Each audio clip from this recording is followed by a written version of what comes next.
Bonjour à tous. J'ai décidé aujourd'hui de vous parler des violences sexuelles dans le sport.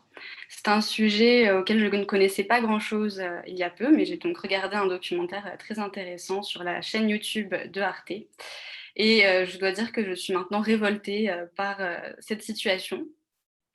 Je ne suis pas une grande sportive, je n'ai pas l'habitude de regarder le sport à la télé. Par exemple, je ne suis pas les JO à la télé. Mais je ne peux pas nier que les prouesses et les exploits des athlètes de haut niveau ne peuvent que susciter l'admiration. Ce sont des gens qui repoussent les limites du corps humain, donc je suis forcément admirative.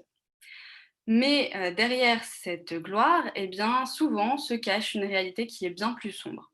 Et c'est un problème qui était méconnu jusqu'à aujourd'hui, mais qui commence à émerger parce que de plus en plus de révélations se font à ce sujet.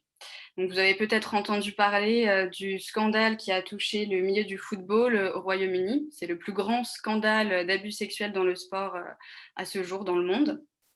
Ça a commencé en 2016 avec un déferlement de témoignages. Et aujourd'hui, on en arrive à presque 3000 cas, 3000 plaintes qui ont été déposées pour abus sexuels. Vous avez sûrement aussi entendu parler de USA Gymnastics et du médecin donc, de cette fédération qui est tristement célèbre désormais, Larry Nassar, parce qu'il a été accusé d'avoir commis des abus sexuels sur au moins 250 jeunes filles. Donc ce sont des chiffres qui font froid dans le dos. Il faut savoir qu'un sportif sur 7 va subir des violences sexuelles avant l'âge de 18 ans. Et ça s'applique aussi bien aux garçons qu'aux filles et dans tous les sports, que ce soit dans les sports collectifs ou individuels, tous les sports sont touchés. Et plus le niveau est élevé, plus on est dans du sport de haut niveau, plus les abus sexuels sont fréquents. Et on arrive à presque 30% de victimes chez les athlètes du sport de très haut niveau. Donc c'est énorme. Donc la question qu'on peut se poser, c'est en quoi le milieu du sport favorise-t-il de tels actes? Pourquoi y a-t-il autant d'abus sexuels dans le sport? Et si on y regarde de plus près, eh bien en fait, on se rend compte que toutes les conditions sont réunies dans le milieu du sport pour favoriser les abus sexuels et que ça, en fait, ça n'a rien de surprenant. Donc le premier facteur, c'est la position de vulnérabilité des enfants. Souvent, ils sont en fait dans un rapport de domination avec le club. Donc, il y a le jeune qui est vulnérable face au club qui est tout puissant. Et ça passe souvent à travers la figure de l'entraîneur. Souvent, donc cet entraîneur, il suscite l'admiration du jeune. Le jeune a envie de gagner son respect, a envie d'impressionner l'entraîneur. Et souvent, le jeune s'estime chanceux de pouvoir faire partie de cette équipe. Donc ça le met dans une position où il est prêt à tout accepter. Et puis souvent pour ce jeune, les enjeux sont très importants parce que souvent il y a la pression de la famille derrière. Souvent la famille doit faire beaucoup de sacrifices pour que ce jeune puisse pratiquer ce sport à haut niveau. Et évidemment, le jeune rêve de gloire. Voilà, l'entraîneur n'hésite pas à faire miroiter la gloire, des rêves de gloire à ce jeune. Un autre facteur important, c'est la culture de l'obéissance qui règne dans le sport. En fait, on encourage les athlètes à être dociles et donc à tout accepter. La discipline, la soumission, ce sont des valeurs qui sont vraiment mises en avant dans le sport. Donc ça n'aide pas. Et puis enfin, il y a le rapport au corps qui est assez particulier dans le milieu du sport. Souvent, les athlètes de haut niveau doivent apprendre à supporter la douleur. Hein. Ils vivent avec la douleur. Ils doivent parfois s'entraîner en étant blessés.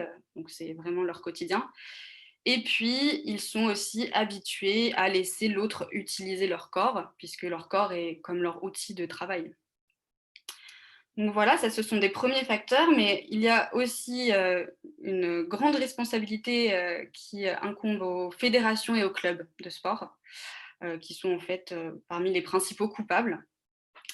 Souvent, ces structures, elles fonctionnent en vase clos, et c'est-à-dire que c'est un petit monde fermé.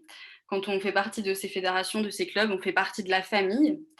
Et donc, souvent, quand il y a une plainte, eh bien, pour une plainte pour abus sexuels, eh bien, elle reste à l'intérieur de ce cercle fermé. Et souvent, eh bien, les fédérations, les clubs, ils vont plutôt essayer d'étouffer les affaires. Ils ne préviennent pas la police en général, donc ils essayent de mener leur propre enquête en interne. Et donc voilà, ça ne sort pas de ce cercle fermé et au final, rien n'est fait pour protéger les athlètes. Donc on peut se demander pourquoi est-ce qu'ils n'agissent pas plus. Eh bien, ce n'est pas surprenant non plus. Derrière tout ça, il y a des enjeux financiers, parce que le but d'une fédération, d'un club, c'est de décrocher des médailles, parce que les médailles, ça revient à de l'argent, à de la renommée pour le club. Et comment est-ce qu'on obtient une médaille? Eh bien, c'est grâce à un bon entraîneur. C'est l'entraîneur qui rapporte les médailles. Et donc, si on a un bon entraîneur, on ne va pas chercher à le renvoyer et on va même chercher à le protéger. Donc, en fait, ces fédérations et ces clubs se retrouvent à protéger les entraîneurs, les criminels, plutôt que les jeunes. Et ils sont même complices. Donc voilà, c'est un sujet assez complexe. J'ai essayé de le résumer, autant que possible, mais il y aurait encore, beaucoup de choses à dire à ce sujet. Ce que j'aimerais que vous reteniez, c'est que, c'est un problème qui est loin d'être résolu. En fait, c'est même un problème qu'on commence juste à découvrir, avec toutes ces révélations qui se multiplient. Mais donc, la prochaine fois que vous regardez le sport à la télé, et que vous êtes impressionné par, ces prouesses de tous ces athlètes, eh bien demandez-vous qu'est-ce qui se cache derrière tout ça? Parce que souvent, eh bien, en fait, ceux qui font gagner, des médailles à tous ces athlètes, ce sont aussi leurs bourreaux. Je vous remercie.